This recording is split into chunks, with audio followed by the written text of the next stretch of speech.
mweya wakachena mundikombolerenyi kuti moyo wangu ucha kukudzangu wadzese ndidzidzisenyi kukuda kuziva zvakanaka zvechikariro chembiri chinondipa kufara ndauya kune mwitenzi munozondibatsira ndinosimbira kunemwi mundisvitse kumusha Jesu wakanditsvakisa ndanga ndiri mufambi mudambudzo wandibvisa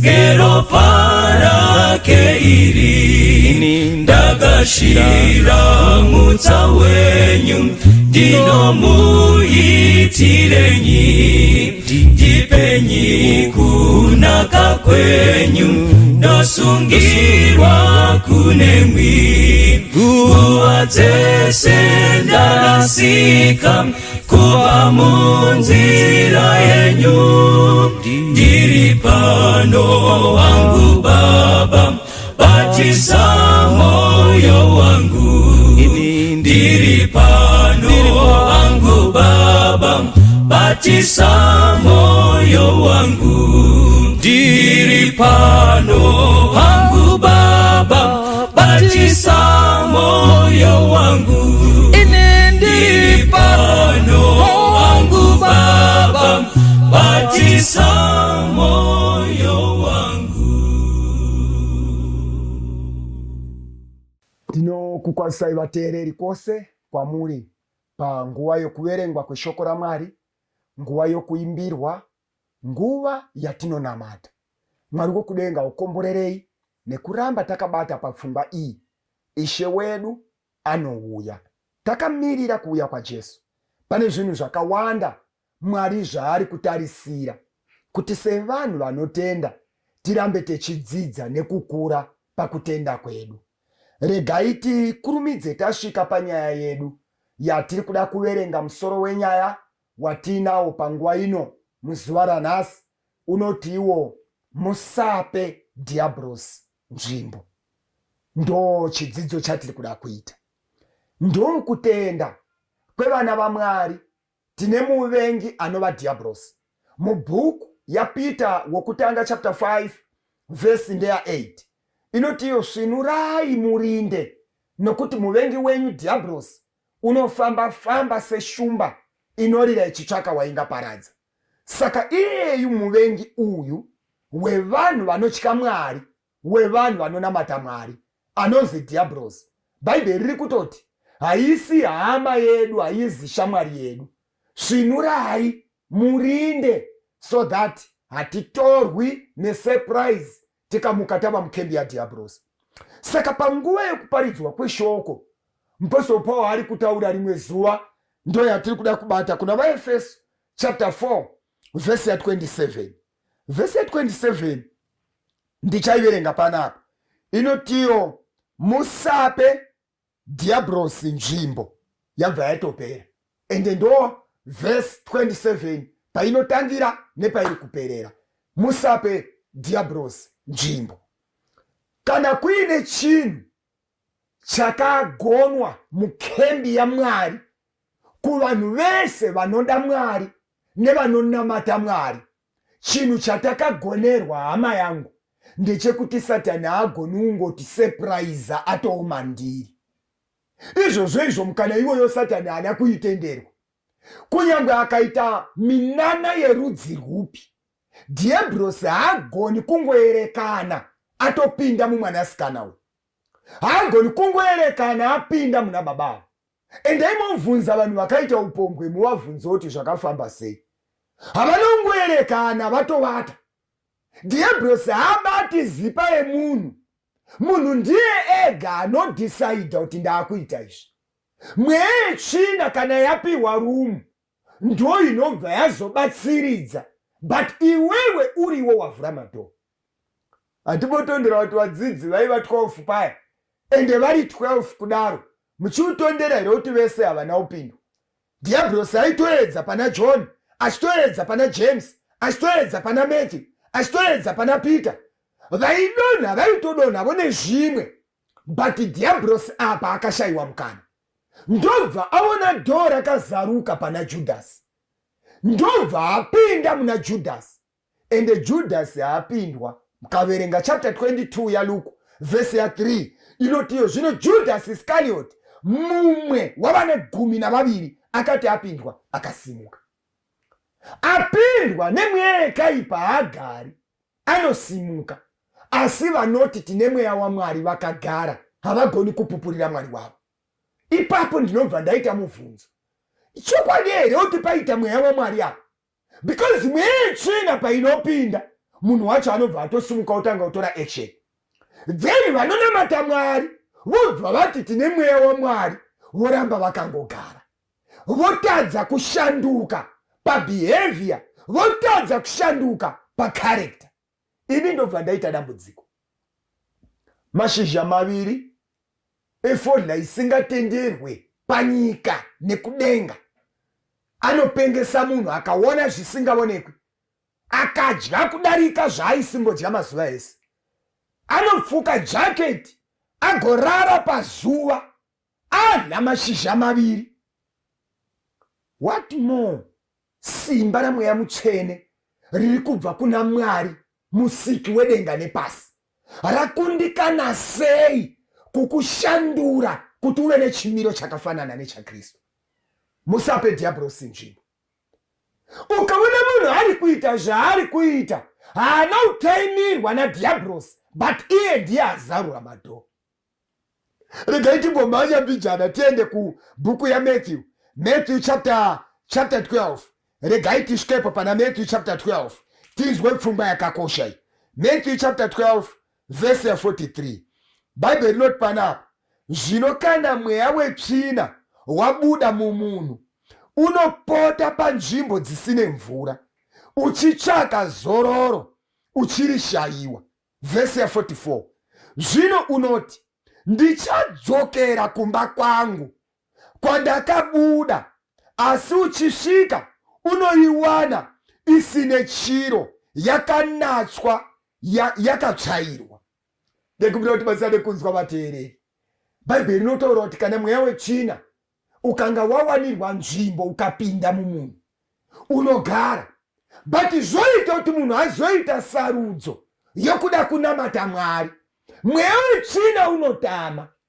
Hakuna dhimoni rinosheya nzvimbo nemweya waMwari. Ende mweya waMwari hausheyi pekugara nedhimoni. Zviviri izvi hazvigarisani ende hazviiti. Is either mweya waMwari urimo kana kuti mweya wetsvina urimo. Hakuna munhu anorarama ari paneutral pekuti anogona kutopa testimony muchechi achitiwana waMwari, ini ndinoda kutenda Mwari, faneka mazuva ano aya ndoda kutenda Mwari because kutaura kwandiri kuita kunoku, of course mweya waMwari hawo wakabuda mandiri, but kunyangwe mweya wetsvina chaiwo mandiri hamuna futi. Nongotenda kuti ndiri munhu ari kungozviraramira ndinamata hangu, but kunyangwe mweya waMwari musina, but ndiri munhu ari kungozviraramira. Hakuna munhu anogona kupa testimony yerudzi urwu kana akawanikwa munhu uyu murevi wenhema. Baba wake ndiDhiabhorosi akarava nhema kubva pekutanga. Is either mauri mune mweya mutsvene kana kuti mune mweya wetsvina. Ende mweya mutsvene haurwisi zvaMwari. Hakuna mweya mutsvene usingazivi zvinhu zvaMwari. Hakuna mweya mutsvene unorwa naMwari. Saka kutaura pamashoko kuti ini ndine mweya mutsvene hazvina kuipa, asi ini handingagumi kunzwa ipapo. Because mweya mutsvene waMwari kana ukapinda muna Sauro anosara ava Pauro. Mweya mutsvene waMwari ukapinda muchifeve chabatwa chachiita ufeve chinosara chava muevangelisti, ava muparidzi weshoko. Mweya mutsvene ukapinda mumbavha, mbavha inosara yava treasure wechechi. Saka mweya mutsvene hauziwe kutaura, mweya mutsvene unoonekwa, because kana wapinda unokonzeresa zvaunokonzeresa zvisingagonekani nehuman effort. Human effort kugashira Jesu, wobhabhatidzwa nerubhabhatidzo rwakabhabhatidzwa Jesu, wobvuma kurarama sokurayira kweshoko. Mweya mutsvene ouya sokuonekwa kwaakaitwa musi wabhabhatidzwa Jesu. Mweya mutsvene anouya otanga kubika karekta inokonzera kuponeseka kwako. Saka hanzi mweya mutsvene inototi kana ndabuda mumunhu inoita dambudziko rokushaya pekugara. Inzwai, hanzi unoti kana watendera mweya mutsvene wobva wazoti ndafunga kumba kwangu. Kutaura mumunhu akasikwa naMwari kuti mumba mangu. No wonder why uchiona vanhu dzimwe nguva vachibehave zvekuti kana mombe chaidzo mhuka hadzidaro. Inyaya yekuti akaitwa imba nemweya yetsvina. Mweya wetsvina unoti ndine kumba, kutaura mumunhu akasikwa naMwari. Ndaikumbira kuti mubate vara rekuti kumba kwangu. Mumba ka ndo mune mubhedha wenyu, ndo mune mapoto, ndo mune maplates, zvese zvamunoshandisa ndo mune wardrobe mumba. Saka mweya wetsvina unoti magariro andinenge ndakaita mumunhu zvangofanana nemunhu ari mumba make, because zvese zvingagadzirira joy mukembi yemadhimoni mumunhu iyeye hauzvishayi, zvinenge zvirimo. Saka dhimoni rinototi ndine kumba kwangu. Imagine paina baba vakagarwa nemweya mutsvene, mai vacho vagarwa nedhimoni, mweya mutsvene wechiti pana baba pamba pedu, baba ava imba yedu. Saka ndanweka vakorinde vekutanga chapter 3 verse 16-17 ichibudisa nyaya. Paul achitaura anoti hamuzivi here kuti miviri yenyu itemberi yomweya mutsvene uye anogara mukati menyu. Mweya wetsvina iri kutoti but mweya mutsvene kugarawo ikokoko, but pana mai panapa ndakabata. Mwari atibatsire vana vaMwari. Ndikumbira kuti tiende pamberi mbijana tizwe pfungwa yakakosha. Usape Dhiabhorosi nzvimbo. Maitire ako kubasa Dhiabhorosi unogona kumupa nzvimbo nelanguage yamunoswerera. Unoshaya kucheni wani chakachena pakutaura kwako kwese, kushaya wani chakachena. Zvinotaurwa zvese zvinongokoka mweya wetsvina, ende zviri kutaurwa under motivation yemweya wetsvina. Kushayawo zvaunongoswerera, zvekungofunga kana kuronga kana kutaura zvakanaka, zvingaita kuti mweya mutsvene waMwari ati paita nzvimbo. Ngatibanyaitidzwe pfungwa inotevera. Saka taona kuti mweya wetsvina uri kutotsvaga nzvimbo, uri kutsvaga pekugara, ndo iri kuziva kuti pekugara pakakosha. Regai timanye tiende pamberi panapa tizwe imwe pfungwa. Deuteronomy chapter 34 verse ndeya 4. Ngatikurumidzei kusvikapo. Deuteronomy chapter 34 verse ndeya 4. Ndichaverenga panapa. Zvino Jehovha akati kwaari, ndiyo nyika yandakapikira Abrahamu naIsaka naJakobho, ndichiti ndichaipa vana vako. Ndikakuonesa iyo nameso ako, asi haungapindimo. Verse 5. Ipapo Mozisi muranda waMwari akafirapo panyika yaMoabhu sezvakataurwa naJehovha. Verse 6. Akamuviga pamupata panyika yaMoabhu pakatarisana neBheti Peori, asi hapana munhu unoziva rinda rake kusvikira nhasi. Mwari akomborere kurengwa kweshoko rake. Teerera mwana waMwari, maonero oti panapa Mwari ari kuita nyaya dzake naMozisi vari pagomo. Mwari akati uKenani hauchapindi Mozisi, but ndaida kuti ndikuratidze nyika yandanga ndakavimbisa kubva kare. Ndoda kuti uione, usarudze kupinda muKenani yepanyika kana Kenani yekudenga. Asi yepanyika unogona kungoipinda sezvauri, but yekudenga uchaipinda paresurrection. Mozisi aratidzwa Kenani yepanyika, apedza zvese aona, ende Mozisi anoita decision yakasimba yokuzvimisira kuti zviri nane ndiluze Kenani yepanyika ndivate kana hwamanda yarira ndomukira mupenyu usingaperi ndechipinda Kenani yekudenga. Mozisi anovata. Bhaibheri rinoti hapana munhu anoziva pane rinda raMozisi kusvikana nhasi. Ndekubira kuti tibatsirane kubata pfungwa iyi vana vaMwari. Hanzi hapana munhu anoziva pakavigwa Mozisi, because akaviga Mozisi ndiMwari. Saka hapana munhu anoziva pane rinda raMozisi kusvikirana nhasi. Jude verse 9. Ndekubira kuti timanye ipapo musakanganwa musoro wenyaya, Usape Dhiabhorosi nzvimbo. Jude verse 9 ndegai timanye tishikepo tizwe pfungwa yakanaka iyi. Jude verse 9 regai tiiverenge panapa. Jude verse ndeya 9 iri kuti asi Mikaeri mutumwa mukuru nguva yaakarwa naDhiabhorosi akaita nharo naye pamusoro pomuviri waMozisi, wakatya kumupa mhosva namashoko okutuka, asi wakati Ishe ngaakurayire.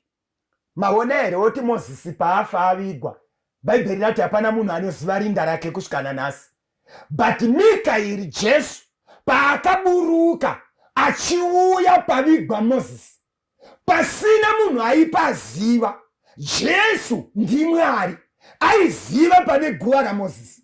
Ndokuburuka kwakusvikapo paari kusvika paguva raMozisi, pasina munhu aipaziva. Mikaeri akasvika, Satani akagara ipapo. Ndekubira kuti batsirane kunzwa vana vaMwari. Jesu ndokusvika pavigwa Mozisi naMwari, panzwi neshoko hapana munhu anoziva rinda rake. Mikaeri akasvika, Satani akagara paguva racho. Tabatana here vana vaMwari? Saka patiri kuti Usape Dhiabhorosi nzvimbo, teerera hama yangu, hapana secret youpenyu huno yakaitwa namadzisekuru edu, ikaitwa namadzibaba edu, yakapera. Dhiabhorosi ane record yakakwana yezvinoitwa paupenyu hwavanhu day and night. Pasina munhu anoziva, Satani aipaziva.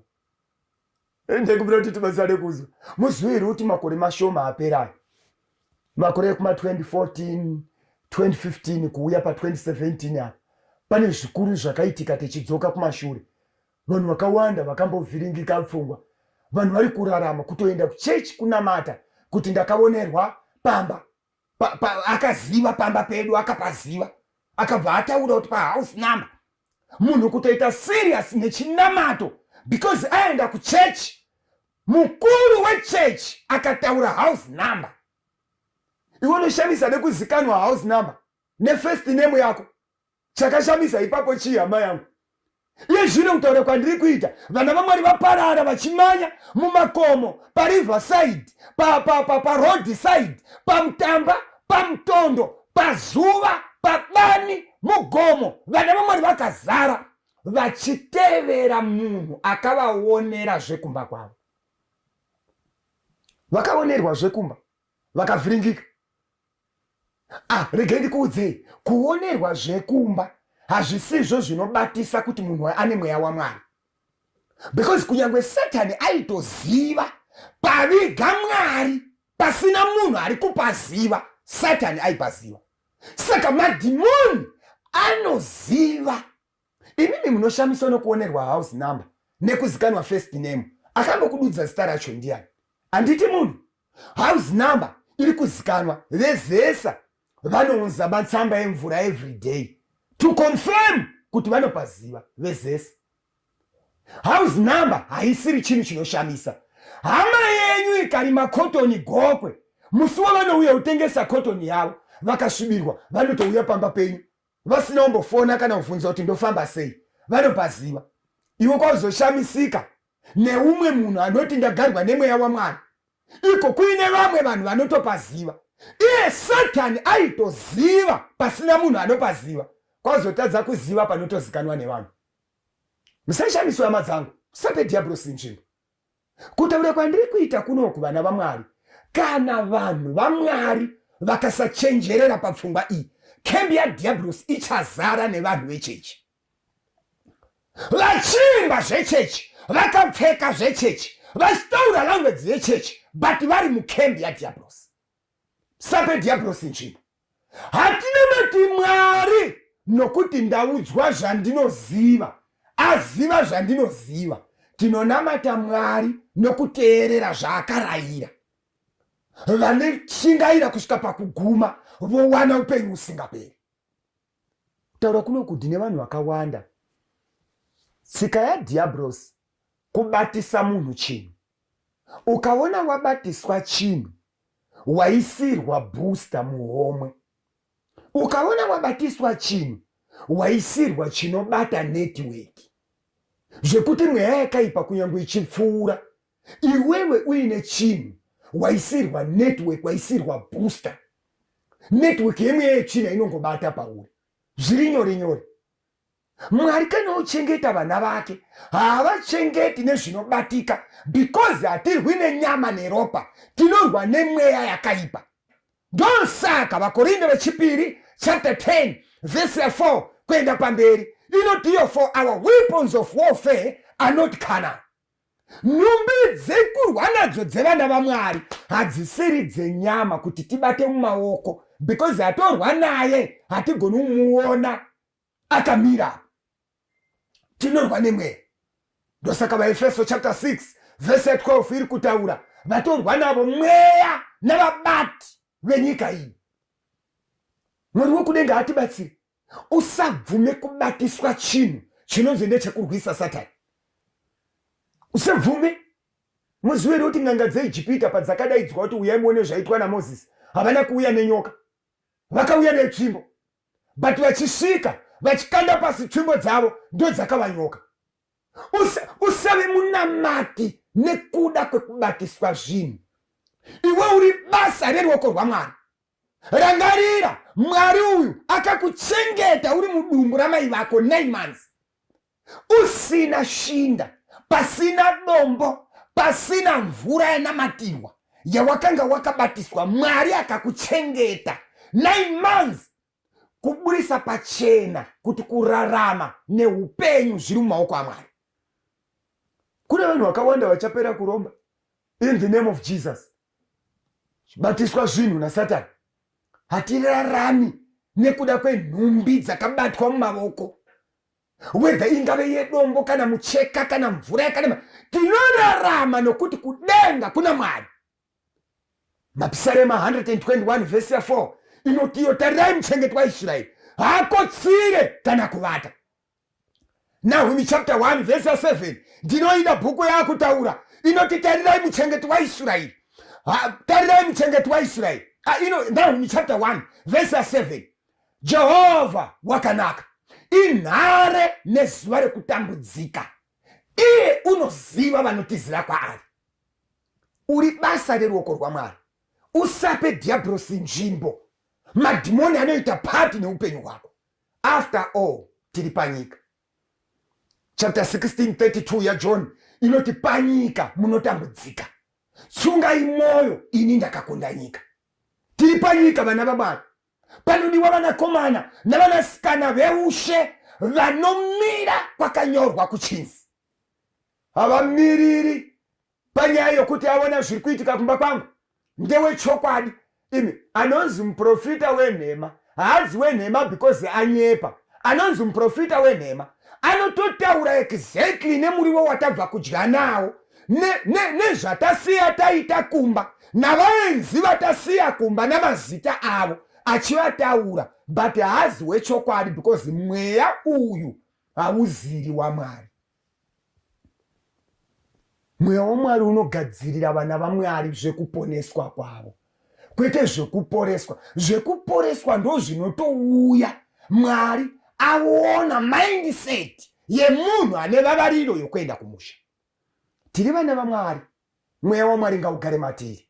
Mweya wetsvina nemweya mutsvene, yese mweya chasiyana, umwe mutsvina umwe mutsvene. Ita nyaya naJesu, mweya mutsvene wane nzvimbo mauri. kana mweya mutsvene wana nzvimbo mauri, anogadzirira mwana waMwari kuti aponeswe. Mweya wetsvina ukawana nzvimbo mauri, unogadzirira kuti munhu agarwa nemweya wetsvina uyu asvike pakuparara, ashaye denga. Tiri vana vaMwari. Satani aitoziva pakavigwa naMwari, iwe kozovhundutsirwa naaziva zvatabva kudya nazvo. Isu titori vanhu tichitozviziva kuti ndabva kudya nei. Mwari wokudenga atibatsire. Tina Mwari kurutivi rwedu. Tina Mwari. Tiri vana vaMwari. Pedzesera Mapsalema chapter 34 verse ya 7. Mutumwa waJehovha unokomberedza vanotya Mwari nekuvarwira. Hatichengetwi nezvinobatika, hatidzivirirwi nezvekubatiswa navaprofita, tinodzivirirwa nengirosi yaMwari. Mwari wokudenga atiitire nyasha. Kutaura kwandiri kuita, vanhu vatambura zvakabatwa, umwe ari kunetseka ndoita sei? Usanetseke hama yangu, zvakabatwa zvinorwa naMwari ngazvirashwe nezita raJesu. Kana iwe ukaona zvichikunetsa, tsvaga vekubata vane simba, kwete ravo but vanotenda kuna Mwari. Mwari wokudenga anotibatsira, zvinoparara ngazviparare, zita raJesu rikudzwe. Usape Dhiabhorosi nzvimbo. Ngatinamate kuna baba vedu vari kudenga namuponesi Jesu. Kudzidza kwataita uku, tataura nemuteereri zvakabatwa nezvakaitwa pamuviri yavana venyu. Handizvizivi Mwari, asi kutaura kuno kune mumwe ane zvinhu zvaakabatiswa nemweya yetsvina. Tibatsirei kuti kuburikidza nemharidzo iyi zvinofanirwa kurashwa zvidzorerwe kuna Dhiabhorosi. Vana vaMwari vasunungurwe kubva muhuranda hwechivi, kubva muhuranda hwekuva imba yamadhimoni. Tinonamatira avo Mwari kuti miviri yedu ive temberi munogara mweya mutsvene. Tibatsirei, simbisai kutenda kwedu muzita raJesu, amen. Tanzwa kunakisisa, Jesu aponesa, iro soko raura. Jesu aponesa, siwisa nyika dzese, kumiriyo kwenyanza, tenzi anotituma. Jesu aponesa, tumiranyi panyanza. Jesu aponesa, unzanyi vanyangadzi. Jesu aponesa, imbanyi wozvitsuwa. Kana vari panyanza, pasiri chazorinzwa. Jesu aponesa, imbanyi mudambudzo. Jesu aponesa, neupenyu nerufu. Jesu aponesa, imbanyi nekupfawa. Moyo unodamutsa, imiranyi paguva. Jesu aponesa, ipa izwi pamweya. Jesu aponesa, kuti ndudzi dzizoda. Jesu aponesa, daidza kuponeswa. Mumakonde linga, miorwe kukurira. Jesu aponesa, ipa izwi pamweya. Jesu aponesa, kuti ndudzi dzizoda. Jesu aponesa, daidza kuponeswa. Mumakonde linga, miorwe kukurira. Jesu aponesa. kuponesa, daidza kuponeswa, mumakomoneninga, wiyorwe kukurira, Jesu aponesa, wiyorwe kukurira, Jesu aponesa, wiyorwe kukurira, Jesu aponesa.